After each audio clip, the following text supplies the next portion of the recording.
گو بسم اللہ الرحمن الرحیم۔ عزیز طلبہ، آج جو ہے سیکنڈ ایئر والوں کی کلاس ہے، اور جیسے کہ آپ جانتے ہیں کہ ہم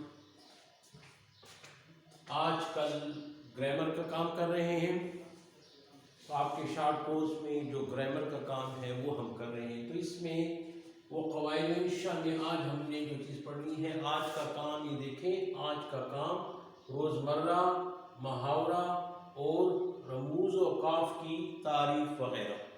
تو آج ہم اس پر ڈسکس کریں گے روزمرہ کیا ہے، محاورہ کیا ہے، اور ایسی جو ہے رموز و اوقاف وغیرہ، اس میں جو ہے ختمہ ہے، تفصیلیہ ہے، اور جو ہے سوالیہ ہے، مختلف چیزیں ہیں۔ جب ہم ایک عبارت لکھتے ہیں تو ان جو ہے رموز اور اشاروں کا جو مختلف وقف آ جاتے ہیں، ان کو کیسے استعمال کرنا ہے، اس کے بارے میں ہم پڑھ لیں۔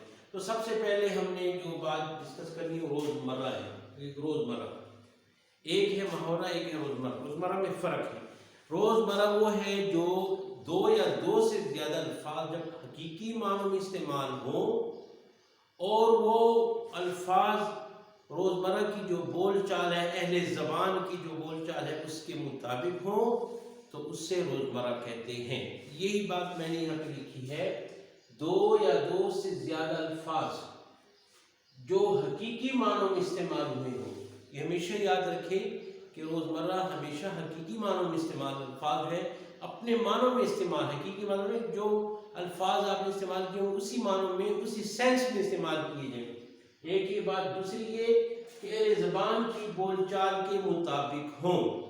روزمرہ جو اہل زبان، اردو بولنے والے جو زبان بولتے ہیں، جو روزمرہ کی جو عام الفاظ ہیں، زبان زد عام ہیں، عام لوگ بولتے ہیں، اس کے مطابق ہو تو یہ روزمرہ ہے، اور اسے روزمرہ کہتے ہیں۔ اگر کوئی شخص اہل زبان کی بول چال کے خلاف بولے گا تو اسے درست نہیں مانا جائے گا، ٹھیک ہے۔ اگر اہل زبان کے خلاف بولے گا، مطلب یہ ہے کہ جو جملے روزمرہ کی زبان بولنے والے جو ہیں، ان کی جو جملے ان کے لیے مختص ہیں، جو الفاظ مختص ہیں، انہی الفاظ میں اپنے حقیقی معنوں میں جب ہم ان کو بیان کرتے ہیں تو وہ روزمرہ ہے۔ مثال کے طور پر، چاند تارے آسمان پر چمک رہے ہیں، تو چاند تارے کی جو ترتیب ہے، پہلے چاند آتا ہے پھر تارے۔ روزمرہ جب ہم بولتے ہیں چاند تاروں کے متعلق تو وہ چاند تارے، پہلے چاند آتا ہے پھر تارے۔ چاند تارے آسمان پر چمک رہے ہیں، آسمان چاند تاروں سے بھرا ہوا ہے۔ آج مطلب بہت صاف ہے، چاند تارے بہت واضح نظر آ رہے ہیں۔ تو ان کے چاند اور تاروں کے متعلق جو جملہ بھی ہم بولیں گے تو پہلے چاند آئے گا پھر تارے۔ یہ زبان کی ترتیب میں جو ہے پہلے چاند پھر تارے، اور کوئی کو اگر تو یہ پھر روزمرہ ہے۔